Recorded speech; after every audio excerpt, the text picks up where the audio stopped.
안녕하세요. 저희는 이번 외국 문화에 의해 결혼 문화에 대해 발표를 맡게 된 구조입니다. 저희는 많고 다양한 외국 문화 중에서 결혼 문화를 선택해 보았습니다. 그렇다면 어떤 내용인지 지금부터 한번 같이 알아볼까요? 먼저 구조 조언들을 소개하겠습니다. 장유진 친구는 아프리카와 나이지리아 자료조사와 PPT 템플릿과 나이지리아, 브라질의 PPT를 제작하였습니다. 저는 중국 자료조사와 영국의 PPT 제작과 발표를 맡았습니다.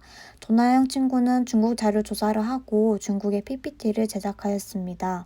전예린 친구는 브라질에 대해 조사를 하였고 중국과 브라질의 발표를 담당하였습니다. 장지수 친구와 정윤아 친구는 영국에 대해 조사를 하였고 영국과 나이지리아의 발표를 정윤아 친구가 담당하게 되었습니다.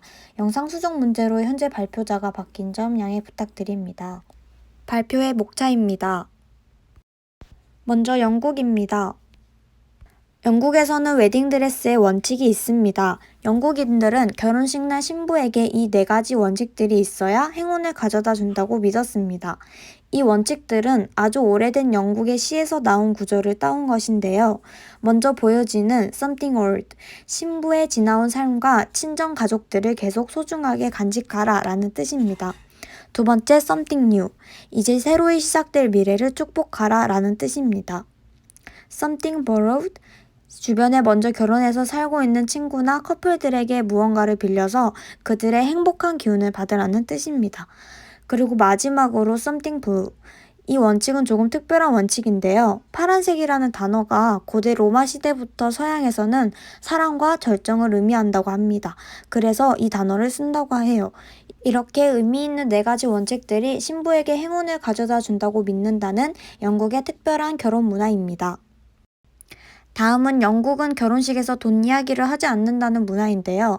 흔히 돈 얘기가 나올 수도 있다고 생각을 했었는데 영국에서는 전혀 하지 않는다고 합니다. 다른 나라 사람들과는 다르게 영국인들은 사랑과 결혼이 돈과 크게 관련이 없다고 생각하기 때문인데요.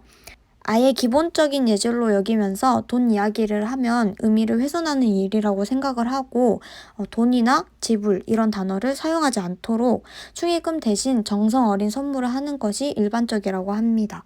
영국에서는 돈에 관심을 쏠리게 하는 것이 매너가 아니라고 생각합니다. 영국의 결혼식이 끝난 후에는 신랑과 신부에게 설탕을 묻힌 아몬드 5알을 주는 전통이 있다고 합니다. 이 5개의 아몬드에는 각각 건강, 부, 행복, 절정, 그리고 장수를 의미한다고 하는데요. 새롭고 재미있으면서 되게 의미 있지 않나요? 그리고 피로연은 주로 마을에 있는 큰 공터에서 음악과 음식을 준비해서 춤을 추면서 다 같이 시간을 보낸다고 합니다. 영국인들의 결혼식 피로연은 폭소로 뒤덮이는 아주 재미있는 분위기라고 합니다. 매년 결혼기념일에도 줘야 하는 선물의 재료나 소재가 정해져 있어서 그것을 바탕으로 창의력을 발휘해서 선물을 준비해야 합니다. 영국은 다양하고 재미있으면서도 행복한 결혼 문화를 가지고 있는 나라인 것 같습니다. 다음은 나이지리아입니다. 나이지리아에는 총 3가지의 유형의 결혼식이 치러지는데요. 전통 결혼식, 교회 예식, 법정 결혼식이 있습니다. 이 중에서 전통식과 교회 예식이 흔하게 치러지는 결혼식이라고 합니다. 전통 결혼식은 각 부족마다 여러 방법이 있지만 전반적인 과정은 비슷합니다. 나이지리아의 결혼식은 결혼식이 이루어지기까지 3단계의 과정이 있습니다. 첫 번째, 조사 단계인데요. 일단 남성이 한 여성에게 호감을 가지게 된다면 남성은 자신의 가족에게 먼저 그 사실을 알려야 한다고 합니다. 그 후 여자의 가족, 직업, 이혼 여부 등 아주 철저하게 조사를 한다고 합니다. 이 단계를 통과하면 문 두드리기 단계로 넘어가게 되는데요. 남성의 가족과 가족 중에서 가장 연장자가 여성의 집을 방문하게 됩니다. 이후에 여성의 부모가 자신의 딸이 남성에게 호감을 가지고 있는지 확인하고 여성의 가족 또한 남성의 가족을 조사하기 시작합니다. 그렇게 해서 여성 가족의 조사 과정이 끝나면 여성의 가족이 남성의 가족에게 결혼 가능성을 알리게 되는 것이죠. 되게 철저한 조사에 걸치는 나이지리아의 재미있는 문화인 것 같아요. 다음은 이제 본격적으로 조사를 마쳤으니 요청 단계로 넘어갑니다. 요청 단계는 한국의 상견례와 비슷한데요. 남성의 가족과 여성의 가족은 같이 식사를 하면서 혼수 물품과 결혼식 날짜를 결정하고 이렇게 요청 단계까지 마친다고 합니다. 나이지리아는 정말 신기하게 결혼식을 총 2번을 한다고 합니다. 신부 집에서 1번, 또 1번은 신랑 집이나 교회에서 한다고 하는데요. 나이지리아 남부 지방에서 중요한 예식이나 결혼에 참석하는 여성들은 대부분 사진과 같은 헤드타이라는 것을 착용을 하는데 디자인과 재질에 따라서 가격대가 아주 천차만별이라고 하네요. 축의금은 작은 현찰로 바구니에 담는데 결혼식의 사회자는 이 축의금을 많이 받을 수 있도록 유도하는 그런 역할을 하게 됩니다. 여기서 모인 돈들은 신랑과 신부에게 전해집니다. 나이지리아에서는 흥이 많고 리듬감이 타고난 아프리카인답게 결혼식에서 다 같이 춤을 추는 모습을 볼 수 있습니다. 나이지리아의 경우 영국의 식민 지배를 오랫동안 받았고 유럽의 생활 문화가 전해져 많은 풍습들이 서양식을 따라가는 모습들을 볼 수가 있습니다. 그럼 이제 나이지리아의 결혼식 모습들을 담은 영상을 같이 봐보실까요?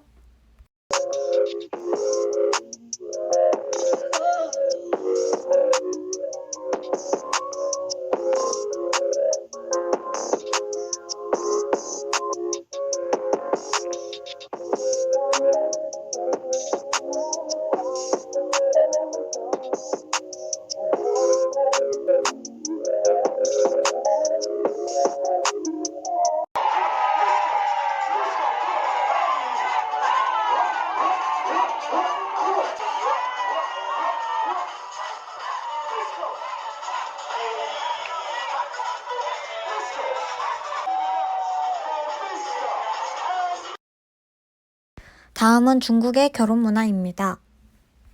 중국에서는 빨간색이 행운과 부의 상징으로 이를 귀하게 여깁니다.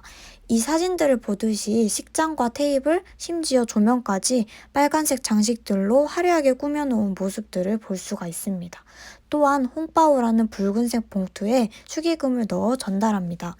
중국인들은 짝수를 선호하기 때문에 200위안에서 800위안 정도의 축의금을 넣어주고 888위안이나 오래 살다라는 의미를 가진 999위안을 넣어주기도 합니다.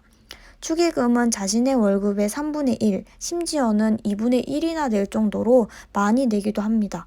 한국과 다르게 흰 봉투는 조의금을 낼 때 사용하는데 그 이유는 흰 봉투가 죽음을 의미하기 때문입니다. 이런 짝수를 선호하는 전통 때문인지 결혼식 날짜도 짝수로 정하곤 합니다.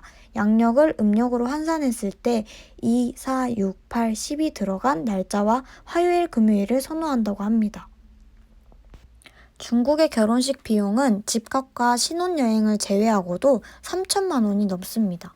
그 이유 중 하나는 바로 장거리 문제인데요.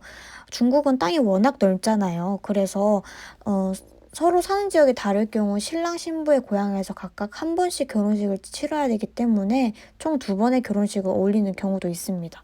또한 결혼식은 하루 종일 진행되는데 많게는 3일 동안이나 결혼식을 진행하기도 합니다. 중국의 결혼식 문화의 중요한 것 중 하나는 웨딩카 퍼레이드입니다. 웨딩카는 결혼의 성대함을 보여주고 웨딩카로 결혼식을 하는 사람의 경제 상황을 파악하기도 하여 웨딩카에 많은 정성을 쏟아붓습니다. 보통은 8대 정도가 동원되고 부유층의 경우에는 8대의 배수로 웨딩카를 늘리기도 합니다. 하지만 요즘에는 간소화하기 시작해서 신부의 가족을 태울 정도인 4대에서 6대 정도만 준비하는 경우도 많습니다. 결혼식 당일이 되면 신랑이 신부 집으로 가서 신부와 가족들을 모시고 결혼식장으로 향합니다. 여기서 중국의 미신이 하나 있는데요. 결혼식 전에는 신부의 발이 땅에 닿으면 안 된다는 것입니다. 따라서 신랑은 신부를 안아서 웨딩카로 이동을 해야 합니다. 마지막으로 술, 사탕, 담배를 하객들에게 선물로 줍니다. 술과 사탕은 사람들에게 기쁨과 달콤함을 안겨주기 위함이고 담배는 담배 연기처럼 퍼져 기쁨이 배가 되기를 희망하는 풍습이 있기 때문입니다. 그럼 이제 중국의 결혼식 문화를 동영상으로 생생하게 보도록 하겠습니다. 뭐 하고 있는 거야? 홍보 홍보? 신랑한테 주려고? 예. 네, 지금 결혼식의 마지막 일정을 하고 있어요. 근데 확실히 중국은 이렇게 많이 예식 문화가 복잡하네요. 예, 간소화를 했는데도 이렇게 많이 복잡합니다. 하루 종일 이렇게 따라다니면서 제가 들러리로서 따라다니면서 해줬는데 이 결혼식을 뭐 3일 동안 한다거나 뭐 또는 이제 한 3번 한다거나 이렇게 좀 길게 많이 한다고 합니다. 신랑 신부와 그 다음에 신랑 신부 가족들이 이제 하객들을 맞이하고 있어요. 두 분 다 중국 전통 복장을 입고 있는 것 같아요.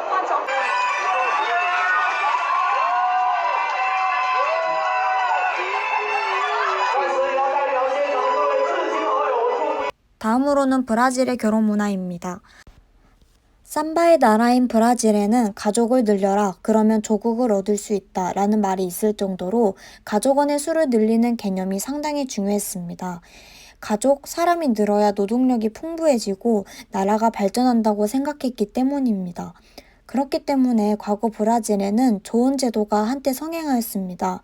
개화기가 끝나고 혼인에 대한 법례가 근대화적으로 바뀌었음에도 불구하고 결혼에 대한 풍습은 아직까지도 문화의 한 부분으로 남아있다고 합니다.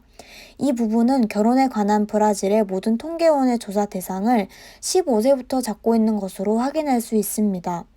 2000년 인구 센서스 자료에 의하면 가장 많이 혼인하는 연령층 남성은 20세에서 29세 사이인 반면 여성은 15세에서 24세로 집계되었습니다. 그래도 최근에는 많이 없어진 문화라고 합니다. 브라질에서는 시험을 보고 결혼하는 풍습이 생겨났는데요. 브라질의 결혼 시험 풍습은 과거 브라질의 원주민들의 부족 문화에서 비롯된 것입니다. 부족 사회의 특성상 동족 간 결혼과 일부 일처제를 유지하기 위해 근친과 조혼이 성행했었기 때문에 타 부족과 결혼하기 위해서는 다양한 테스트를 통과해야만 부족의 일원으로 받아들여질 수 있었습니다. 이 테스트가 현대의 시험의 형식으로 변화한 것이라고 볼 수 있습니다. 물론 이게 필수는 아니에요. 브라질에서 결혼을 하려는 남녀는 전문기관에서 약 열흘간 합숙하며 결혼에 관련된 교육을 이수해야 합니다. 교육 과정을 모두 마쳐야 시험을 치를 수가 있고 그 시험에 합격해야 정식으로 결혼 자격 증명서가 지급돼 결혼을 할 수가 있습니다. 시험에 떨어지는 사람들도 간혹 있는데 떨어진다 해서 결혼을 못하는 것은 아니지만 유산 상속 및 법리를 다투는 상황에서 불이익이 있을 수도 있다고 합니다.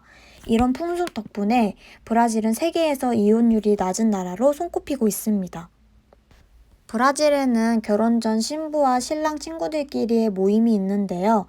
부역자 모임은 신부의 여자 친지와 친구들이 모이는 일종의 혼인 축하 다가회입니다. 결혼 한 달 전쯤 이루어지는데 신부의 살림을 도와준다는 실질적인 목적도 함께 갖고 있다고 합니다. 바차 모임은 신랑의 남자 친지와 친구들이 모이는 것인데 신랑을 축하해주는 동시에 술, 얼음통, 얼음 집게 등을 선물해 준다고 합니다. 특이하게도 브라질에서는 돈이 아닌 각자 마련한 선물을 축의금 대신 주는 것이 관례입니다. 보통 결혼식은 저녁에 시작해서 밤새도록 피로연과 파티를 즐기고 다음날 아침에 끝나고 그 결혼식의 하루 성대한 파티를 위해서 돈을 모으는 사람들도 많습니다. 그래서 하객들은 신랑 신부가 새 가정을 꾸리는 데 필요한 그릇이나 이불 등을 결혼식 선물로 준비합니다.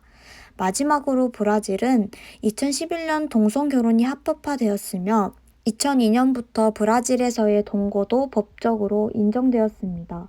2년 이상 동거를 하면 동거 커플과 기혼 부부를 동등하게 대하며 대부분의 사람들이 결혼하기 전 동거를 해본다고 합니다. 오늘 세계 결혼 문화에 대해서 알아보았는데 어떠셨나요? 기억에 남는 내용이었으면 좋겠습니다.